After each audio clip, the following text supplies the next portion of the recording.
네, 안녕하십니까 여러분들, 반갑습니다. 자, 오늘도 두산로보틱스 같이 한번 분석해 볼 거고요. 우선 오늘 같은 경우는 큰 변동성이 나오지 않고, 자, 전날 다중바닥을 확인하는 저점 테스트가 나왔었고, 오늘은 무난하게 반등으로 마감을 했죠. 그래서 차트적인 관점에 대해서 말씀을 드리고, 앞으로 예상되는 방향성까지 확인해 볼 거니까 영상 마지막까지 잘 따라와 주시고요. 좋아요 버튼도 한 번씩만 부탁드릴게요. 자, 우선 오늘자로 캐나다와 멕시코의 관세 이슈가 소멸이 되면서 악재가 완화가 됐고 전체적으로 반등장이 나왔었죠. 어제 미증시 같은 경우도 도지 캔들이 나오면서 일단은 하락 추세에서 변곡점을 만들었고, 이런 움직임에 따라서 오늘 코스피 같은 경우도 1%대 무난하게 반등을 했고, 코스닥 같은 경우도 1%대 강보합으로 마감을 했습니다. 다만 코스피 같은 경우는 개인이랑 기관, 그 다음에 연기금의 수급으로 반등을 했기 때문에 외국인들은 여전히 매도 포지션이었고 상승폭이 어느 정도 제한된 형태로 움직였죠. 그리고 최근에 워낙 주가가 많이 빠졌었기 때문에 대부분의 종목들이 바닥이었단 말이에요.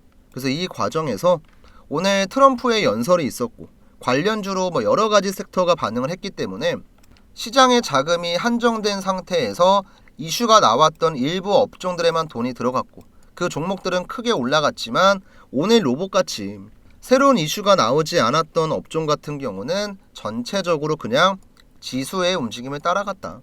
그래서 오늘 같은 경우는 이제 알래스카 가스관 관련주, 그 다음에 철강 관세 이슈가 나오면서 철강 관련주, 자, 이쪽만 좀 크게 반응을 했고요. 사실은 여기 업종을 제외하고는 대부분 1%대에서 2%대 반등에 그쳤어요. 그래서 당장 관세 같은 경우는 이번에 캐나다, 멕시코, 중국 이슈가 끝났기 때문에 다음 달 4월에 있을 상호관세 이슈가 나오기 전까지는 당분간은 잠잠할 겁니다. 그래서 관세 같은 경우는 여러분들께서 지금은 크게 신경을 안 쓰셔도 돼요. 당분간 무난하게 반등장 나올 거고요. 이 반등장이 나왔을 때 두산로보틱스 같은 경우도 회복을 해야죠. 이제는 사실 원래 같았으면 적당히 그냥 이쯤에서 반등 나왔을 거거든요. 이 정도 눌림목에서 반등이 나왔을 건데 시장이 무너지니까 종목도 못 버텼고, 그나마 앞에서 저점을 잡았던 자리 있잖아요. 여기를 지켰기 때문에 당장 기술적인 관점으로만 보면은 차트가 망가졌다기보다는 예상하지 못한 돌발 악재가 나오면서 추가적인 낙폭이 연출됐고 지금은 이거를 회복하는 과정에 있다, 이렇게 보시면 될 것 같습니다. 그래서 두산로보틱스 같은 경우도 이제는 수급이 좀 들어와야죠. 항상 이제 종목의 패턴을 보면은 앞으로 예상되는 흐름들이 있거든요. 근데 두산로보 같은 경우는 수급이 한번 들어오고 나면요, 무조건 횡보의 기간이 나와요. 그게 가격적인 조정이 됐던 기간적인 조정이 됐던 어떤 형태로든 조정이 나오고 나서 그 다음에 재차 수급이 들어오면 돌파, 그 다음 또 거래량이 죽은 상태로 횡보, 그리고 이제 다시 한번 수급이 들어오게 되면 돌파, 이런 패턴이 반복해서 나오거든요. 그러면 지금 두산로보 같은 경우도 반등을 하면서 원래 박스권 이 라인대에 안착을 하고 나서 수급이 들어와야지만, 최소한 2천억 이상의 수급이 들어올 때 두산로보의 주가도 이번에는 급등을 하면서 기존에 만들어가고 있었던 이 추세 라인 있죠, 이걸 그대로 유지할 겁니다. 그래서 당분간은 우리 주주분들께서 느끼셨을 때 조금 답답하게 느낄 수 있거든요. 근데 이건 아셔야 될 게 두산로보만 답답하게 가는 게 아니고요. 지금은 트럼프가 언급하는 업종 말고는 다 답답해요. 지금은 사실상 종목이 갖고 있는 모멘텀, 일정들, 이런 게 중요한 게 아니고 트럼프가 하나의 산업에 대해서 긍정적인 얘기를 하면은 그냥 급등을 하고 부정적인 언급을 하면은 급락이 나옵니다. 어쩔 수 없이 트럼프 트레이딩 관련주들만 반응을 하고 있고, 개인적으로 로봇 같은 경우는 저는 트럼프에 조금 기대를 하기보다는 엔비디아 쪽에 기대를 하고 있거든요. 사실 로봇 섹터가 이번 연도 상반기를 주도했던 것도 엔비디아가 이제 로봇 산업에 진출을 하고 투자를 하고 인공지능의 성장과 로봇의 성장은 중요하다, 이런 언급을 하면서 올라갔었잖아요. 근데 이제 엔비디아 GTC 컨퍼런스라고 3월 17일부터 21일까지 열리는 핵심 일정이 하나 있거든요. 그래서 우리가 이번 3월 같은 경우는 대략 한 2주 정도 남았는데 2주 정도까지는 차트를 만들고 본격적인 일정에 대한 기대감, 일정에서 나오는 로봇 이슈에 맞춰서 두산로보의 주가도 반등을 한다, 이렇게 보시면 될 것 같아요. 그래서 당분간 두산로보 같은 경우는 회복을 하면서 67,500원, 그 다음에 7만원대 박스권을 좀 만들어주고 이 라인, 그 다음에 천천히 엔비디아 쪽 GTC 일정이 나오면은 그때 가서 반응을 한다. 일단 대략적인 매매 시나리오는 이 정도만 보시면 될 것 같고요. 당장은 이제 로봇 섹터에 대해서 악재나 호재가 나올 만한 게 없기 때문에 일단은 우리가 시간 투자한다는 관점으로 천천히 보자, 이렇게 생각해 주시면 될 것 같습니다. 자, 여기까지 내용 잘 따라오셨으면 구독이랑 좋아요 버튼 한 번씩만 부탁드리고요. 오늘 혹시라도 제 영상을 처음 보고 방금 구독 눌렀다 하시는 분들은 이제 저희 채널 같은 경우는 제가 방송에서 두산로보랑 관련된 여러 가지 브리핑을 하고 있지만 우리 구독자분들한텐 중요한 매수 매도 신호가 나왔을 때 이 매수 타점이랑 매도 타점을 제가 실시간으로 문자를 통해서 어떻게 대응해야 될지 도움을 드리고 있거든요. 그래서 혹시라도 지금까지 내가 혼자서 매매했다 하시는 분들은요, 이번 기회에는 제 영상 보면서 두산로보 매매하시는 분들 많아요. 위에 있는 번호로 간단하게 이제 두산이라고만 남겨주시면 중요한 타점들 나왔을 때 문자 챙겨드릴 거니까 부담 갖지 마시고 두산이라고 한 통씩만 남겨주시면 되고요. 근데 이제 여러분들께서 오늘 제 방송 처음 보면 이 세력 타점 잘 모를 수밖에 없잖아요.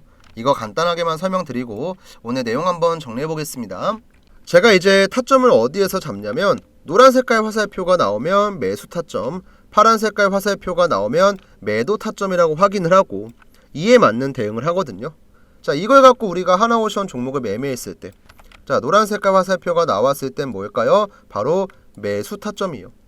자, 매수하고 나니까 주가가 반등, 매수하고 나니까 주가가 반등, 그리고 아직까지 파란 색깔 화살표가 나오지 않았기 때문에 매도가 아닌 홀딩으로 대응을 하는 겁니다. 근데 이제 이런 타점들이 나왔을 때 우리가 매번 유튜브를 찾아보고 유튜브 찾아서 영상 확인하고 내가 뭔가를 하려고 하면은 그때는 늦어요. 그래서 우리 구독자분들한텐 세력 타점이 나오면은 먼저 문자를 보내드립니다. 하나오션 같은 경우도 지금 이거 타점 나왔을 때가 언제였냐면 12월 20일 금요일이었거든요. 이거 타점 보내기 전에 영상 찍었었고 실제로 주가는 제가 예언한 대로 그대로 흘러갔거든요. 말로만 떠들면 의미가 없으니까 자, 우리 구독자분들 눈으로 확인할 수 있게끔 검증을 좀 해드릴게요. 제가 12월 19일자에 올렸었던 하나오션 영상입니다. 자, 우리 바쁘니까 유튜브 자막 켜놓고 어떤 내용인지만 볼게요. 자, 이때 제가 하나오션 같은 경우는 가치 대비해서 저평가 상태에 있고 다른 기업들이랑 키 맞추기 과정을 통한 주가 상승을 기대할 수 있다. 이때 하나오션의 주가는 32,150원이었습니다. 그리고 이 종목의 목표가는 얼마였냐면 다른 영상을 보시면 알 건데 12월 17일자에 말씀을 드렸어요. 자, 밑에 있는 매물대 소화만 하게 되면 얼마까지 공짜라고요? 73,000원까지 공짜라고요. 이때 하나오션의 주가는 얼마예요? 32,450원. 그리고 이러한 내용들을 여러분들께서 문자로 받을 수 있는 거예요. 자, 실제로 제가 문자를 발송할 때 쓰는 문자받아 사이트 전송 내역인데요. 자, 개인 고객 주식 명사수 확인하시고요. 자, 전송 내역 간단하게 보여드릴게요. 우선 가장 중요한 발송 일자를 보시면 12월 20일 12시 30분. 자, 보통 우리 직장인분들도 11시 30분부터 1시까지 12시부터 1시까지 점심이잖아요. 우리가 아무리 일 때문에 바쁘더라도 점심시간대에는 휴대폰 한번 확인하고 이대로 대응하는 거 어렵지 않잖아요. 이때 하나오션 매수가 34,000원에 목표가 73,000원. 방송에서 했던 얘기 그대로 제가 타점 잡아드렸죠. 발신번호 같은 경우는 7775번에 8354. 위에도 나와 있는 제 개인 번호로 보내드렸고 실제로 노란 색깔 화살표가 나왔을 때가 언제냐면 12월 20일 금요일 세력 타점 매수가 33,400원에 나왔죠.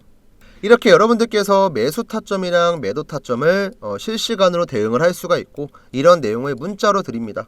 대신에 제가 이런 걸 보내드리는 대가로 돈을 요구한다거나 금전적인 걸 요구하는 게 전혀 아니에요. 제 유튜브 채널 성장에 도움을 주시는 구독자분들한테 보답의 의미로 드리고 있으니까 지금 보고 계신 영상 자, 구독 버튼 까먹지 마시고 한 번씩만 눌러주시고 위에 보이는 제 개인 번호 7775번에 8354 번호로 종목명 같이 작성해서 주셔야 돼요. 여러분들께서 그냥 구독이라고만 보내주시면 어떤 종목인지 제가 확인할 길이 없습니다. 삼성전자면 삼성전자, SK하이닉스면 SK하이닉스, 현대차면 현대차 확인할 수 있게끔 종목명 꼭 작성해서 남겨주시면 세력 타점 보내드리고 있으니까 우리 구독자분들 까먹지 마시고 세력 타점 신청하시고요. 그 다음에 이제 가끔가다 이런 분들이 있습니다. 야, 운 좋아서 너 이거 한 종목 맞춘 거 아니냐, 이런 분들이 있을 텐데 뭐 다른 종목도 많아요. 뭐 제가 간단하게만 보여드려도 한화시스템 같은 경우도 노란 색깔 화살표 1번, 2번, 3번, 4번 나왔죠. 나올 때마다 주가는 항상 우상향을 했고 이 내용 또한 제 유튜브에는 그대로 남아 있습니다. 자, 한화시스템 같은 경우는 제가 12월 12일자에 올렸었네요. 이때도 제가 바쁘니까 자막만 켜놓고 보여드릴게요. 이 구간에서 박스권을 만들어 주면 여기 안에서 타점이 나올 거다. 자, 우리 12월 12일이었죠. 12월 12일이면 언제였냐면 이날이었습니다. 자, 요날 제 마우스 보이시죠? 박스권을 만들어 주면은 여기 안에서 타점이 나올 거다. 무슨 타점? 매수 타점. 그대로 나왔잖아요. 그리고 이제 현대로템이라는 종목도 마찬가지입니다. 여기서 밑에서 매수 타점 한번 나왔고 여기서 매수 타점 한번 나왔고 주가는 신고가를 만들었죠. 근데 현대로템 같은 경우도 자, 우리 유튜브 영상 보시면 1월 3일자에 찍었던 제 영상이 그대로 남아 있어요. 이날도 제가 뭐라 그랬죠? 준비를 해야 된다. 주가가 올라가기 전에 지금도 어떻게 보면 타점이다. 나중에 올라갔을 때 뒤늦게 들어가면 의미가 없다. 이렇게 말씀을 드렸었고 현대로템도 신고가를 만들었습니다. 자, 이렇게 여러분들이 영상 챙겨보고 내가 궁금한 종목들 어떤 식으로 흘러갈지 확인하고 다 좋지만 가장 중요한 건 여러분들 실시간으로 대응하는 거예요. 내가 뭐 해당 기업에 대해서 얼마나 많이 알고 얼마나 많은 공부를 했고 이런 것들도 물론 중요하지만 직접적으로 우리가 주식을 통해서 수익을 보려면 저렴한 자리에 들어가고 비싼 자리에서 빠져나와야 돼요. 이걸 확인할 수 있는 게 바로 세력 타점입니다. 그리고 이제 매도 신호 같은 경우도 어떻게 나오는지 궁금하신 분들이 있을 건데 지금 제가 보여드리고 있는 아이테오젠 종목 차트 한번 보시면 이 종목은 이제 추세가 오랫동안 유지됐던 종목이고 세력들이 분할로 익절했던 종목이거든요. 지금 밑에서부터 보시면 노란 색깔 화살표 나오는 구간에선 매집의 신호고 파란 색깔 화살표가 나오는 데선 세력들이 50% 이상 물량을 파는 자리예요. 자, 밑에서 사고 올라가니까 위에선 팝니다. 파니까 떨어지죠. 근데 다시 한번 매집을 하죠. 그리고 올라가니까 위에서 팔아요. 그러니까 주가가 어떻게 돼요? 떨어집니다. 그리고 지금 다시 한번 물량을 확보하고 있는 거예요. 이 알테오젠 종목은 아마도 다시 매도 신호가 나오기 전까지는 우상향하고 쌍봉 혹은 그 이상 추가 상승도 나올 겁니다. 자, 이렇게 세력들이 어떤 식으로 운전하는지 우리가 파악하고 매매를 하면은 내가 그냥 혼자서 대충 사고 팔고 하는 것보단 훨씬 더 좋은 결과 기대할 수 있으니까 오늘 우연한 계기로 제 영상을 처음 보신 시청자분들이 있다면 오늘부턴 제 구독자가 되시고 저한테 세력 타점을 받아가시면 조금 더 좋은 매매 결과 기대할 수 있으니까 시간 내셔서 세력 타점 신청 꼭 하시고요. 아, 그리고 주의사항 제가 하나만 말씀드리면 저한테 이제 매일매일 세력 타점 신청하시는 분들이 100분이 넘어가요. 100분이. 근데 구독자는 100명씩 안 늘어납니다. 이 말이 뭐예요? 구독 버튼을 안 누르고 그냥 세력 타점만 보내는 거예요. 여러분들 구독이랑 좋아요 같은 건 뭐 복잡한 절차가 있는 것도 아니고 어려운 것도 아니잖아요. 뭐 휴대폰으로 보시는 분들께서 손가락 몇 번 눌러주시면 되는데 세력 타점 신청하기 전에 구독 꼭 한 번씩만 부탁드리고요. 그럼 이제 오늘 영상 마무리하러 한번 가볼게요, 여러분들. 자, 다시 한번 두산로보틱스 넘어와서 일단은 여러분들 반드시 기억해야 될 거 먼저 말씀드릴게요. 지금 시장은 트럼프를 중심으로 반응을 하고 있고 트럼프가 언급하지 않으면 시장에서는 소외주로 움직입니다. 근데 로봇 같은 경우는 지금 사실 트럼프의 관심이 그렇게 높은 섹터는 아니에요. 다만 이제 트럼프도 인공지능이 중요하다는 건 알고 있고 인공지능이랑 세트인 로봇 산업 같은 경우도 많이 활용되고 있는 건 알고 있죠. 다만 이것보다 당장 중요한 게 뭐냐면 트럼프 입장에서 봤을 때 에너지 정책 확대, 그 다음에 뭐 제조업의 부흥 이런 거거든요. 그래서 지금 당장은 트럼프 2기 정부가 나온 지 얼마 안 됐고 당장 중요한 정책에 대해서만 얘기를 하고 있기 때문에 조금 로봇이 뒤로 밀릴 수는 있겠지만 결국에는 인공지능이랑 같이 언급이 될 거고 3월 17일부터 시작되는 엔비디아 GTC 일정 같은 경우도 로봇에 대한 이슈가 분명히 나올 수밖에 없기 때문에 당분간은 기간적인 조정의 형태로 갈 거다. 이 정도만 생각해 주시면 될 것 같습니다. 자, 오늘 일단 제가 준비한 내용은 여기까지고요. 자세한 내용은 내일 두산로보가 자리 잡는 거 확인하고 나서 다시 한번 또 말씀드릴게요. 우리 시청해주신 분들 모두 감사의 말씀 드리고, 혹시 아직까지 문자 안 남기신 분들이 있으면 두산이라고 까먹지 마시고 문자 한 통 남겨주세요.